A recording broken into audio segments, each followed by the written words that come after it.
মুষ্টিবদ্ধ করো, সমাজ থেকে সকল বৈষম্যের কবর রচনা করবার শপথ নাও।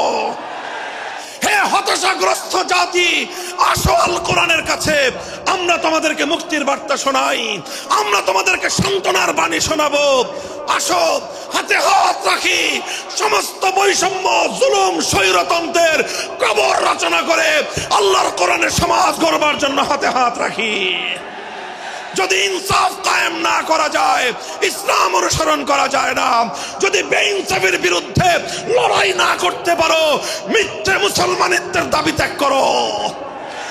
তুমি যদি ইনসাফের জন্য যুদ্ধ করতে না পারো, তুমি যদি বৈষম্যের বিরুদ্ধে লড়াই করার হিম্মত না রাখো, মুসলমানের মিথ্যা দাবি করা ভণ্ডামি ছাড়া কিছুই নয়।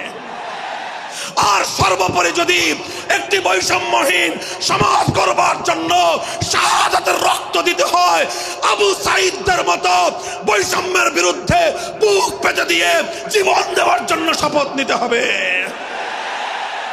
কোরআনে পাকের এক একটা আয়াত, কোরআনের এক একটা বিধান আল্লাহর জমিনে বাস্তবায়ন করার জন্য আমাদের জীবন যৌবনের বাজি লাগায় দিতে হবে, বাজি লাগায় দিতে হবে ইনশাআল্লাহ।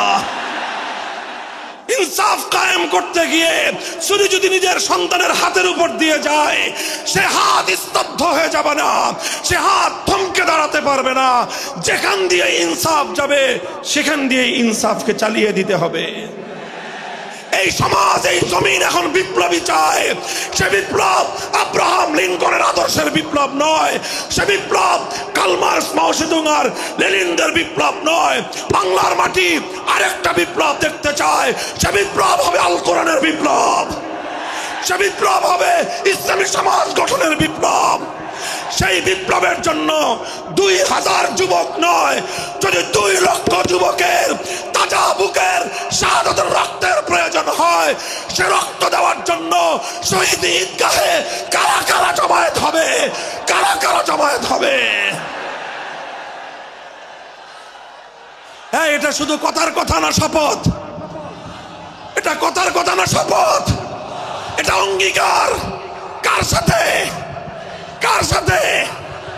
যেই অপরাধ করে মন্ত্রীর দুলাভাই ছাড়া পেয়েছে, যেই অপরাধ করার পরে এমপির শালার শাস্তি হয় নাই, যেই অপরাধ করার পরে শিল্পপতির বিচার হয় নাই, যেই অপরাধ করার কারণে রাজনৈতিক নেতার কোনো বিচার হয় নাই, একই অপরাধ দুর্বল, গরিব, অসহায় মানুষ করার পরে তার উপর আইনের শাসন 100 ভাগের জায়গায় 200 ভাগ বাস্তবায়ন করা হয়। আল্লাহ নবী বলেছেন, পৃথিবীতে ইসলাম এসেছে শুধুমাত্র ইবাদত, নামাজ, রোজার, হজ, যাকাতের বিধান বাস্তবায়নের জন্য নয়। ইসলাম দুনিয়াতে আগমন করেছে, তার আগমনের অন্যতম উদ্দেশ্য হলো সমস্ত বৈষম্য দূর করে, জুলুম আর বেইনসাফি দূর করে বিশ্ব সভ্যতায় ন্যায় এবং ইনসাফ কায়েম করা।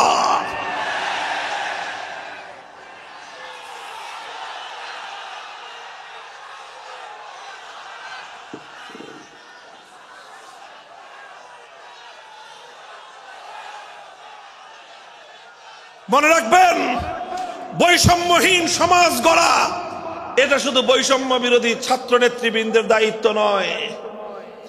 বৈষম্যহীন সমাজ গড়া এটা শুধুমাত্র বৈষম্য বিরোধী ছাত্র নেতৃবৃন্দের দায়িত্ব নয়। বৈষম্যহীন সমাজ গড়া সর্বপ্রথম আল কোরআনের সৈনিকদের দায়িত্ব। বৈষম্যহীন সমাজ গড়া সর্বপ্রথম আল্লাহর নবীর সত্যিকার উম্মতদের দায়িত্ব। ওঠো, দাঁড়াও, হাত মুষ্টিবদ্ধ করো, সমাজ থেকে সকল বৈষম্যের কবর রচনা করবার শপথ নাও। মুহতারাম হাজিরিন, কথাটা খুব জায়গা লক্ষণীয়, শোনার বিষয়। যারা একটা বৈষম্যহীন সমাজ দেখতে চাও, যারা জুলুম এবং অত্যাচারে অতিষ্ঠ হয়ে গিয়েছ, যাদের জীবনকে এই ধরনের অন্যায়, অবিচার, জুলুম, শোষণ, স্বৈরতন্ত্র যাদের অন্তর হৃদয়কে জ্বালিয়ে পুড়িয়ে ছারখার করে দিয়েছে, হে হতাশাগ্রস্ত জাতি, আসো আল কোরআনের কাছে, আমরা তোমাদেরকে মুক্তির বার্তা শোনাই, আমরা তোমাদেরকে সান্ত্বনার বাণী শোনাবো। আসো হাতে হাত রাখি, সমস্ত বৈষম্য, জুলুম, স্বৈরতন্ত্রের কবর রচনা করে আল্লাহর কোরআনের সমাজ গড়বার জন্য হাতে হাত রাখি। দেখেন, আল্লাহ পাক রব্বুল আলামিন যুগে যুগে যত নবী রাসূল প্রেরণ করেছেন, যুগে যুগে যত আসমানি কিতাব আল্লাহর পক্ষ থেকে অবতীর্ণ হয়েছে, কেন হয়েছে? শুধুমাত্র মুসল্লিদের সমাজ গড়বার জন্য নয়, শুধুমাত্র রোজাদার সমাজ গড়ার জন্য নয়, অবশ্যই কোরআন এবং কিতাব নাজিল হয়েছে নামাজের জন্য, অবশ্যই কোরআন এবং কিতাব নাজিল হয়েছে রোজা, হজ, যাকাত সহ আল্লাহ পাকের যাবতীয় বিধান সমাজে বাস্তবায়ন করার জন্য। তবে একমাত্র এটাই উদ্দেশ্য নয়, বরং সমস্ত কিতাব, সমস্ত নবী রাসূল দুনিয়াতে আগমন করার অন্যতম একটা মৌলিক লক্ষ্য। কোরআনে পাকের সূরাতুল হাদীদ থেকে তেলাওয়াত করেন, অর্থ বুঝেন, মর্ম বুঝার চেষ্টা করেন। লাকাদ আরসালনা রুসুলানা বিল বায়িনাতি ওয়াল হুদা ওয়া আনজালনা মাআহুমুল কিতাবা ওয়াল মিজান লিয়াকুমান নাসু বিল কিসত। আল্লাহ কোরআন বলছে যে আমি নবী রাসূল পাঠিয়েছি, আসমান থেকে যুগে যুগে কিতাব নাজিল করেছি। এই সব কিছুর অন্যতম একটা উদ্দেশ্য হলো লিয়াকুমান নাসু বিল কিসতি। কোরআন নাজিলের উদ্দেশ্য, নবী প্রেরণের উদ্দেশ্য, শরীয়ত প্রেরণের উদ্দেশ্য, ধর্ম প্রেরণের উদ্দেশ্য হলো, অন্যতম উদ্দেশ্য হলো লিয়াকুমান নাসু বিল কিসতি।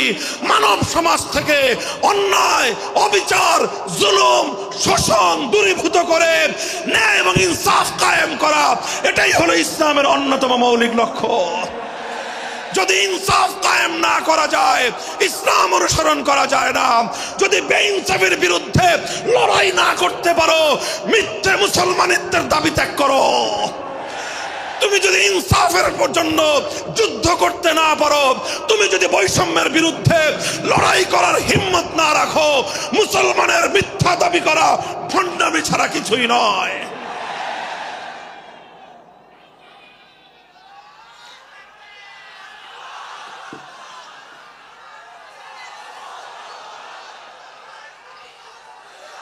এই জন্য আমাদেরকে বুঝতে হবে, আমাদের জীবনের অন্যতম মিশন, যে জন্য আল্লাহ তার নবীদেরকে পাঠিয়েছেন, নবীদের জীবনের মিশন যা ছিল, নবীর উত্তরাধিকারী, নবীর অনুসারীদের জীবনের মিশনও সেটাই হবে।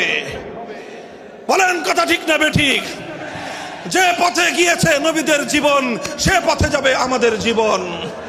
যেটা ছিল নবীদের ভীষণ, সেটাই হবে আমাদের ভীষণ।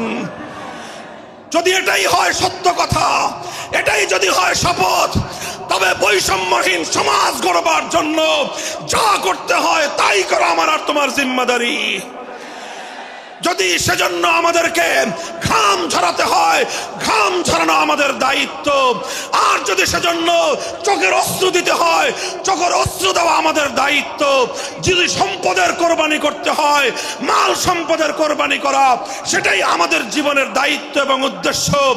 আর সর্বোপরি যদি একটি বৈষম্যহীন সমাজ গড়বার জন্য শাহাদাতের রক্ত দিতে হয়, আবু সাঈদদের মতো বৈষম্যের বিরুদ্ধে বুক পেতে দিয়ে জীবন দেওয়ার জন্য শপথ নিতে হবে।